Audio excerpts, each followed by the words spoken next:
Hi friends, খুব সুন্দর একটি কথা বলছি। যে মেয়ে তোমার সাথে পালিয়ে বিয়ে করতে রাজি হবে ওই ধরনের মেয়েকে কখনো বিয়ে করো না, কারণ পালিয়ে বিয়ে করলেই কিন্তু ভালোবাসা প্রমাণিত হয় না। আর একটা বিষয় ভেবে দেখো তো, যে মেয়েটা তার ফ্যামিলির বাবা মার ভালোবাসার মূল্যই দিতে পারলো না, সে কি করে তোমার ভালোবাসার মূল্য দেবে? হ্যাঁ ফ্রেন্ডস, যদি একমত হও তাহলে লাইক করো, আর না হলে কমেন্ট করো। থ্যাঙ্কস। হাই ফ্রেন্ডস, আমি দেবাশিস। একটি হৃদয় ছুঁয়ে যাওয়ার মতো ঘটনা বলবো। এক পিতা যেদিন নারকেল গাছটি লাগিয়েছিল সেদিনই তার ঘরে একটি ফুটফুটে ছেলে জন্ম হয়, কিন্তু জন্মের সময় তার মা মারা যায়। তাই ছেলেকে নিয়ে পিতার অনেক সমস্যা হচ্ছিল, সারাক্ষণ তার পেছনে লেগে থাকতে হতো। তিনি হঠাৎ একদিন লক্ষ্য করলেন জলের অভাবে ছোট্ট নারকেল গাছটি মারা যাচ্ছে। আর যখনই তিনি একটু জল নিয়ে গাছটির গোড়ায় গেলেন তখনই ছেলের কান্নার আওয়াজ চলে আসে এবং তিনি তড়িঘড়ি করে জলের বালতি হাত থেকে ফেলে দিয়ে দৌড়ে এসে ছেলের মুখে দুধের বোতল তুলে ধরে। তারপর 25 বছর পেরিয়ে যায়, ছেলে বড় হয়েছে, বিয়ে করেছে, কিন্তু শহরে থাকে বউ নিয়ে। এদিকে বৃদ্ধ পিতা আসে নারকেল গাছটি নিচে বসে ভগবানকে বলছে, আমি গাছটির ওপর বড় অবিচার করেছিলাম সেদিন, কিন্তু গাছটিও সব মনে রাখিনি, আজও আমাকে নারকেল দেয়। এক জোড়া নারকেল 50 টাকায় বিক্রি করে অনেকটা উপকার পাই, আর আমার আদরের দুলালের কাছে 50 পয়সাও চাওয়ার সুযোগ পাই না। তারপর বৃদ্ধ পিতা গাছটিকে জড়িয়ে ধরে কাঁদতে থাকে এবং বলে, নে আজ তোকে অনেক মূল্যবান জল দিলাম, কিন্তু তুই আশীর্বাদ করিস আমার খোকা যেন সুখে থাকে। এটাই হচ্ছে পিতার ভালোবাসা। বাবা মাকে তুমি হাজার কষ্ট দিলেও তারা সবসময় তোমার মঙ্গল কামনাই করবে। ফ্রেন্ডস, ভিডিওটি কেমন লাগলো কমেন্ট করে জানাও, আর ভালো লাগলে একটি লাইক অবশ্যই করবে। ধন্যবাদ। হাই ফ্রেন্ডস, আমি দেবাশিস।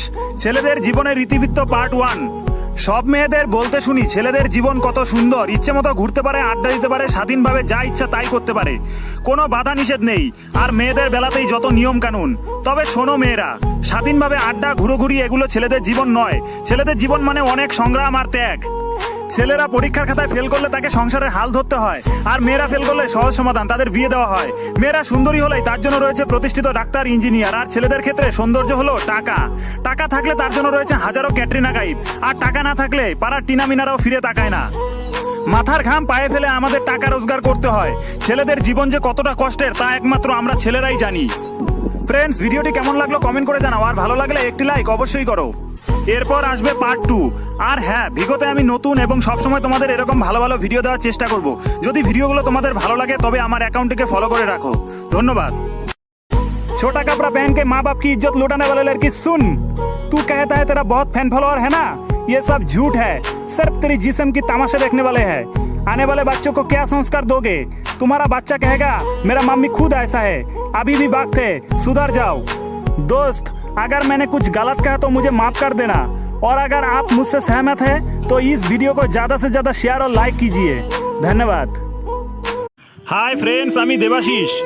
একটি ছেলে একটি মেয়েকে খুব ভালোবাসতো, ভালোই চলছিল তাদের দিনকাল, কিন্তু মেয়েটি একদিন ছেলেটিকে বললো, তুমি আমায় ভালোই বাসো না, তুমি তো তোমার মাকেই বেশি ভালোবাসো। এই কথা শুনে ছেলেটি আকাশ থেকে বললো এবং বললো, না গো, আমি মাকেও ভালোবাসি আবার তোমাকেও খুব ভালোবাসি। কিন্তু মেয়েটির শুধু এই কথাতেই মন বললো না, তাই সে সরাসরি বললো, আমাকে তুমি বোঝাও যে তুমি তোমার মায়ের থেকে আমাকে বেশি ভালোবাসো। তখন ছেলেটি বললো, আচ্ছা বাবা, বলো তোমার জন্য কি করতে হবে। মেয়েটি তখন বললো, তুমি তোমার মায়ের হৃৎপিণ্ডটা কেটে নিয়ে এসে আমার হাতে দাও, তাহলে বুঝবো যে তুমি তোমার মাকে নয় আমাকেই বেশি ভালোবাসো। ছেলেটি যে তখন প্রেমে পাগল, বললো, আচ্ছা তুমি যখন চাইছো তাহলে তাই হবে।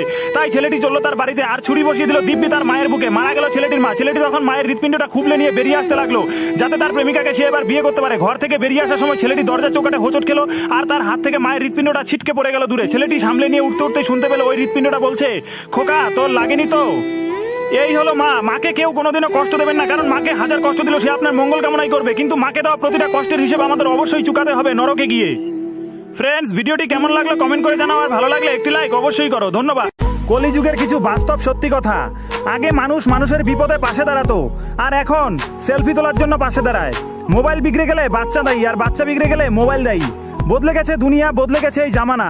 আগে মানুষ বাইরে গেলে বাবা মাকে প্রণাম করে যেত, আর এখন মোবাইল 100% চার্জ করে যায়। সত্যি কথা বলতে এই ঘোর কলিযুগে আমাদের জীবনের 80%ই মোবাইল আর ইন্টারনেটের দুনিয়ায় সীমাবদ্ধ। আমরা অনেক ডিজিটাল হয়ে গেছি। তবে হ্যাঁ, এভাবেই চলতে থাকলে পৃথিবীর আয়ু আর বেশি দিন নেই। তাই সবকিছুই আমাদের লিমিটের মধ্যে ব্যবহার করা উচিত। ফ্রেন্ডস, আমার সাথে যদি তুমি একমত হও তাহলে প্লিজ একটি লাইক করো এবং শেয়ার করে ভিডিওটি সবার মধ্যে ছড়িয়ে দাও। ধন্যবাদ। হাই ফ্রেন্ডস, আমি দেবাশিস। বাচ্চাদের চিন্তাভাবনা আসলে কেমন হয়? একদিন একটি ছোট্ট ছেলে তার বাবার সাথে স্কুলে যাচ্ছিল। রাস্তায় একটি বাঁশের সাঁকো ছিল এবং তার নিচ দিয়ে প্রবল বেগে জল ছুটছিল। তখন পিতা বললেন, বাবা ভয় পাস না, আমার হাত ধর। কিন্তু শিশুটি বলল, বাবা তুমি আমার হাত ধরো। এই শুনে পিতা হাসতে শুরু করেন এবং হাসতে হাসতে বললেন, বাবা আমি তোর হাত ধরি বা তুই আমার হাত ধর, এতে তফাৎ কি? তখন শিশুটি জবাব দিল, বাবা যদি আমি তোমার হাত ধরি এবং আগে গিয়ে কিছু হয়ে যায় হয়তো আমি তোমার হাত ছেড়ে দেব, কিন্তু আমি জানি যদি তুমি আমার হাত ধরো তাহলে সামনে গিয়ে যত কঠিন বাধাই আসুক না কেন তুমি আমার হাত ছাড়বে না। ছেলের মুখে এই কথা শুনে পিতা কাঁদতে শুরু করেন এবং বললেন, বাবা সারা জীবন তুই আমাকে এভাবেই ভালোবাসবি তো? ছেলে বলল, বাবা তুমিই আমার ভগবান, তুমিই আমার ঈশ্বর, তুমিই আমার জীবন। তো ফ্রেন্ডস, সবাইকে বলছি পারলে তোমরাও তোমাদের মা বাবাকে এই ছোট্ট শিশুটির মতো ভালোবেসো, তাহলে দেখবে জীবনে আর কোনো দুঃখ থাকবে না। বন্ধুরা, ভিডিওটি কেমন লাগলো কমেন্ট করে জানাও, আর ভালো লাগলে প্লিজ একটি লাইক করো। জয় হিন্দ, জয় ভারত।